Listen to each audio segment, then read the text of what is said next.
cold, hungry, and tired. These are some of the characteristics homeless people face across our nation.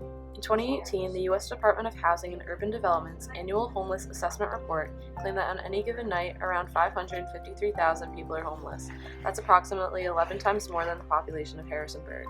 It's scary to think that homelessness can just about affect anyone, as for many it is not a choice. Homelessness can be brought on by our society's economic inflation, which has a direct relationship to the increase of the housing market.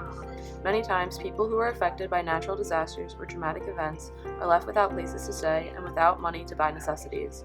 Homeless people are stigmatized by society, but many are unaware of how easy it is to become homeless. Homelessness has become a rising injustice in the United States because it denies people of basic human rights.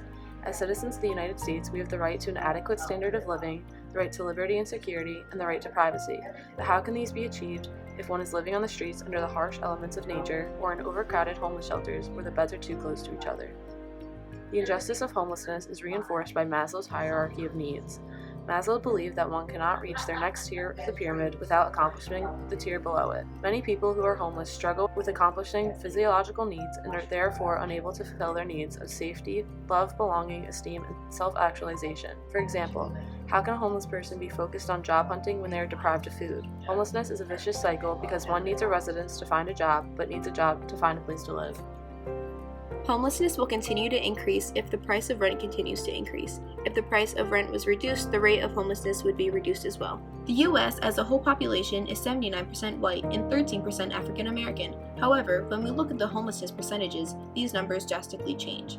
50% of homeless people are white, while 40% are African American. Race is a major component to people who are homeless because minorities are often overrepresented. Similar to this racial disparity, there is a greater rate of Hispanic people in the homeless population than the general U.S. population. Besides racial and ethnic differences, we also see gender differences. Research conducted by the U.S. Department of Housing and Urban Development shows that males make up roughly 61% of homeless individuals, while females make up about 39%. This could be due to the fact that there are more male veterans in society. In 2018, 552,830 Americans were homeless. 60% of them were sheltered. 372,417 were individual people that had no family to turn to. However, 180,413 of them did have a family, and a large majority of them were sheltered. 96,913 are chronically homeless. 45% of them are sheltered, leaving the rest to roam the streets and beg. 37,878 were veterans and victims of homelessness. 36,361 of them were children that suffer the same fate. It's important to realize that these numbers are real people struggling in our world. These people will continue to struggle without change. There are many organizations and government campaigns that support the homeless, the main ones being the National Coalition for the Homeless, Feeding America, the United States Interagency Council on Homelessness, United Way, and Mercy Housing. These organizations help the homeless get back on their feet by providing food, an education, a place to sleep, and advice in job hunting, things that these people would not have access to without them. What can we do to help? On a smaller scale, we can help decrease the homeless rates by organizing food drives, volunteering at homeless shelters, donating money to local organizations or platforms like GoFundMe, and or by setting up interventions to strike change in the homeless people's lives. These would all help relieve some stress and discomfort for the less fortunate and provide them with the opportunities they require in order to be successful. A short-term fix for homelessness would be to improve the current homeless shelters. Homeless shelters provide a clean bed, meals, a mailing address, and a roof to shelter the homeless from the weather.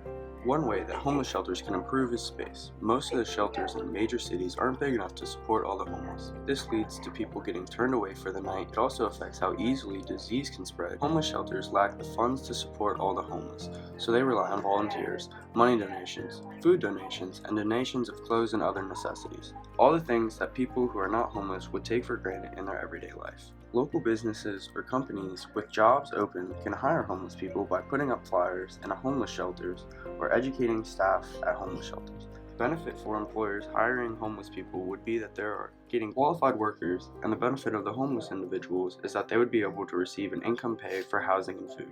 The greatest injustices faced by Americans today is homelessness, as it has been continually increasing and it violates our human rights. Unfortunately, the economy remains inflated and housing affordability continues to decrease. However, there are things you can do as members of a community to help combat this injustice.